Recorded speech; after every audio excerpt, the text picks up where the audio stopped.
Good afternoon, listeners.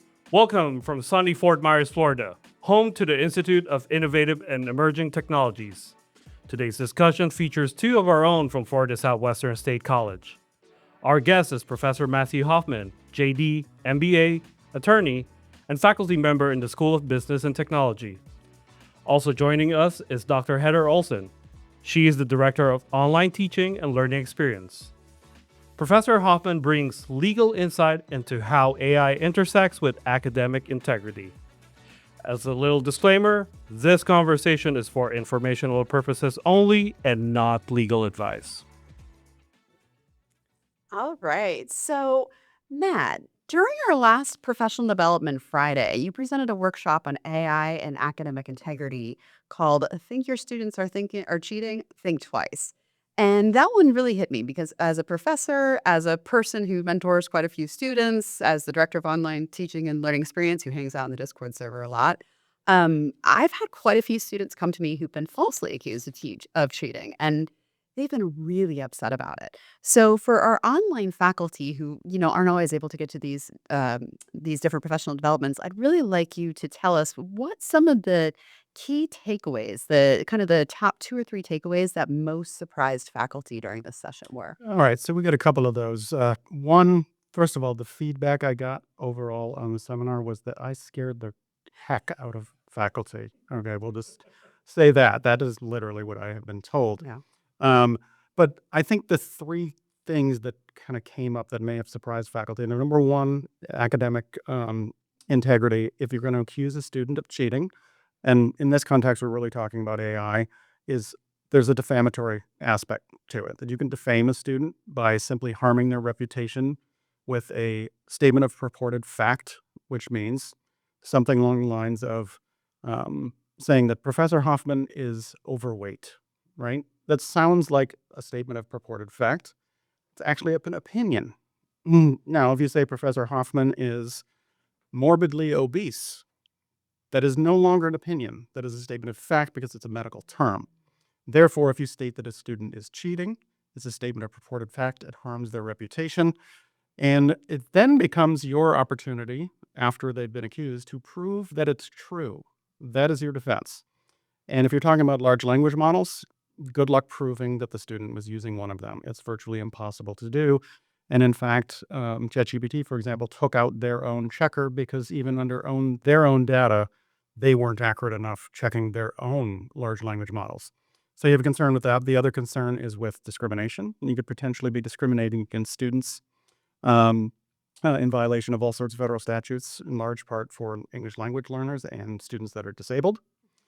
And then finally, I think that there's a disconnect with people on what the meaning of AI is. And we use AI all the time. It's embedded in things. You have your phone sitting here right now. If I use two magic words, the first of which is hey, that might trigger AI in the form of Siri and natural language processing. We've got Microsoft Copilot. We have AI embedded in Canvas. So if you start telling students that they can't use AI, what does that mean? It means they can't use any of our stuff. So faculty should be a little bit probably more well-versed in what AI is and the different types of AI and what they're asking their students not to do specifically. Okay, interesting. Yeah, I want to take it back to one of the things you said in the beginning was you talked about faculty accusing students of cheating. So if a faculty, you know, looks at a sample of writing and say it doesn't look like how the student tends to sound in class, rather than just saying to a student in office, office hours, whatever, like you've used AI to cheat, if they just said, "Hey, did you use AI with this paper?" Does that then change it in terms of if they're asking the question rather than saying you did to just cover them a little bit? Asking a question is perfectly fine. Okay. When it becomes an accusation is when you say you did do it. Okay. But the most important part with regards to defamation or discrimination is that a third party then hears it.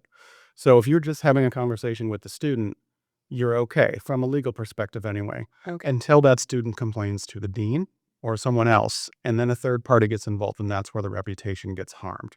So it's that next step, and you don't know what next step that student is going to take. You may run into the nightmare scenario of that student is the the child of, let's say, a state senator, Yeah. and you could have your hands full with that one. Yeah, I could definitely see that. And that's I think part of it too from my perspective that I've just seen students that have been so deeply hurt by the accusation, especially like our dual enrollment students and our really high performing students. They're the ones who tend to come in tears going, Eh, I worked so hard on this paper and then my professor told me I used AI and I hate AI. I've never used AI. And so that's kind of, how can we have those conversations in a better way?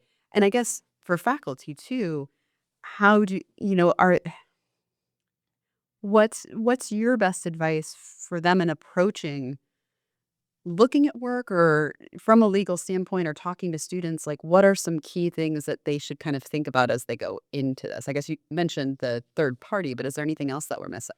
Well, I think that when we're thinking of cheating now, we have to redefine what cheating means.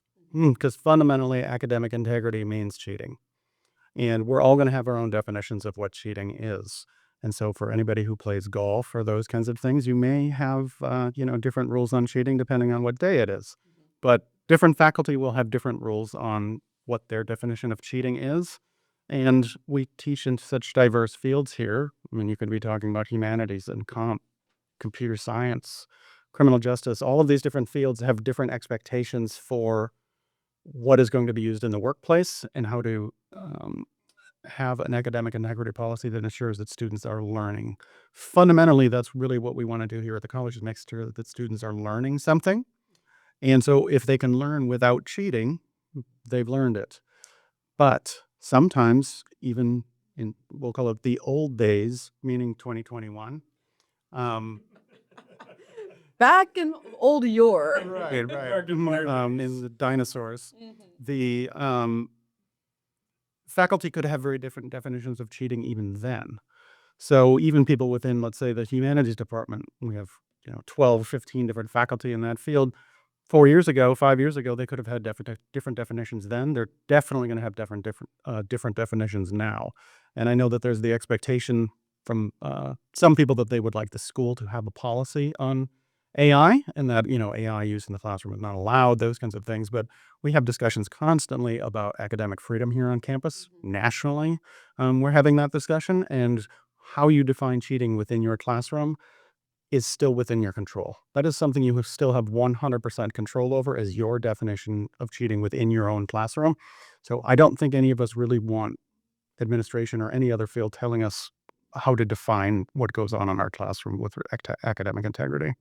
It's interesting. It's something thinking about it from a faculty, and I'm an adjunct. So, an adjunct perspective is, every year I do my adjuncts goals and the settings to get my adjunct contract renewed.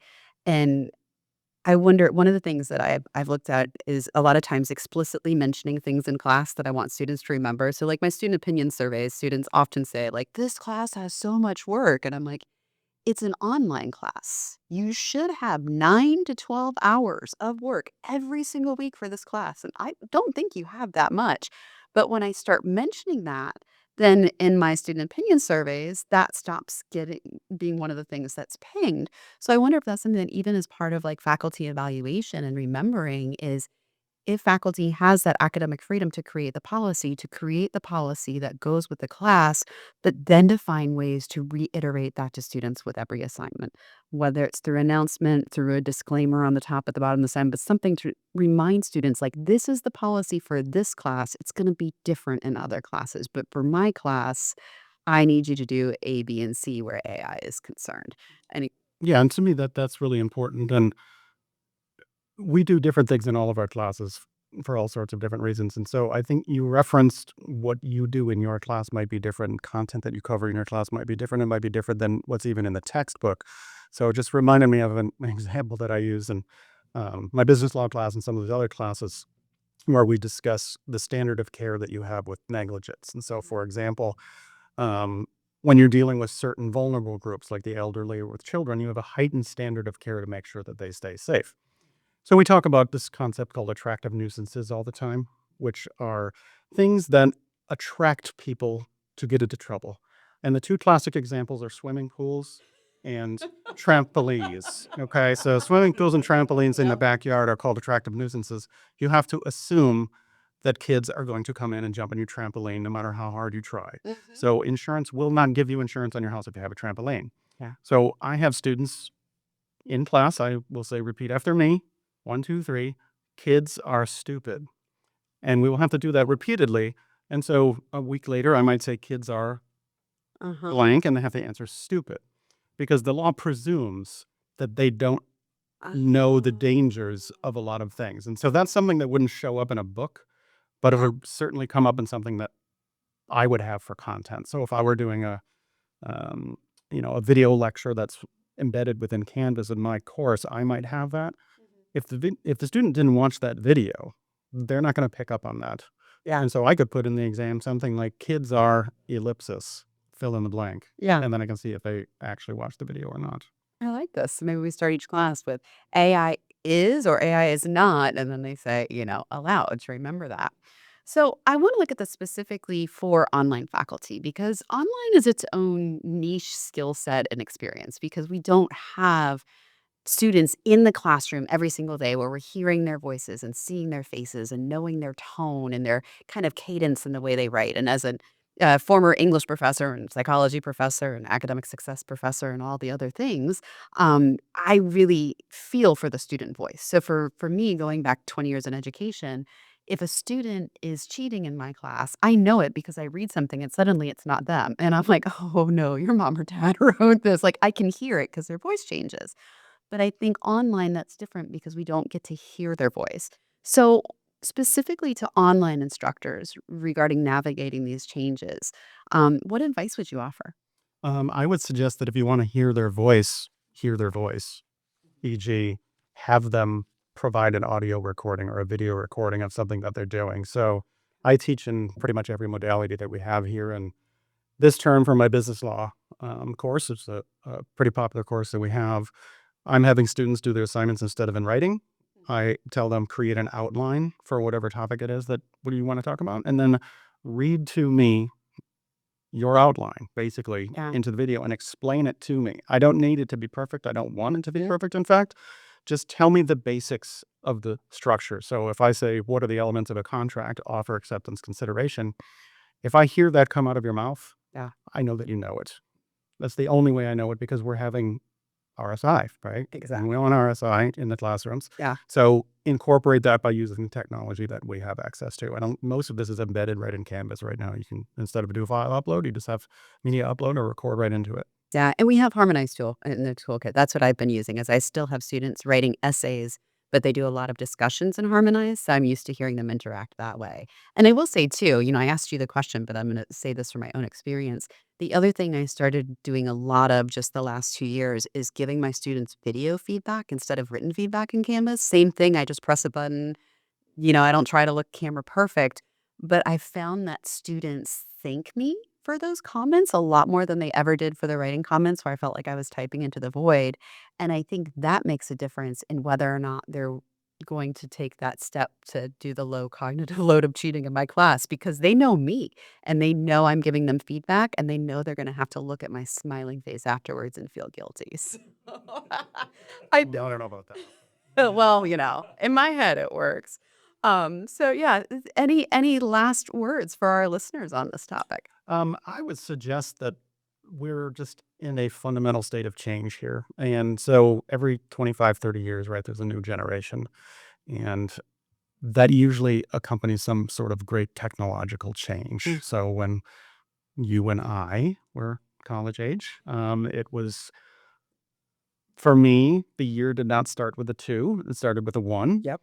And so my current personal email address is still the one that was issued to me from the University of Minnesota, and it just has some random numbers and a couple of things. So I don't think they even understood the importance of email at that time, let alone the internet. And so we're just entering a really fast phase now where the whole world is being disrupted, in the workplace, in academics, in all of these different fields. And so we're just going to have to figure out a way to teach our students and ensure that there's academic integrity and that they learn these concepts, knowing that we're not going backwards in time. We're just going to have this academic disruption, this worldwide disruption, and there's just no way around it. And we're going to have to either adapt or just be kind of miserable. as you're listening to this, if you have questions, please go and type them in whatever reply you have to where you're seeing this posted, or you can email one of us directly. You can send them to me at hrolson@fsw.edu. And make sure to check out, if you're here at FSW, the AI Excellence Toolkit. It has all sorts of great tools to help you see the ethical ways to use AI in higher education. All right. Well, thank you so much, Dr. Olson. And also thank you, Professor Hoffman, for this very topical and very important topic. Thank you for tuning in. Thanks for having me. Thank you, guys.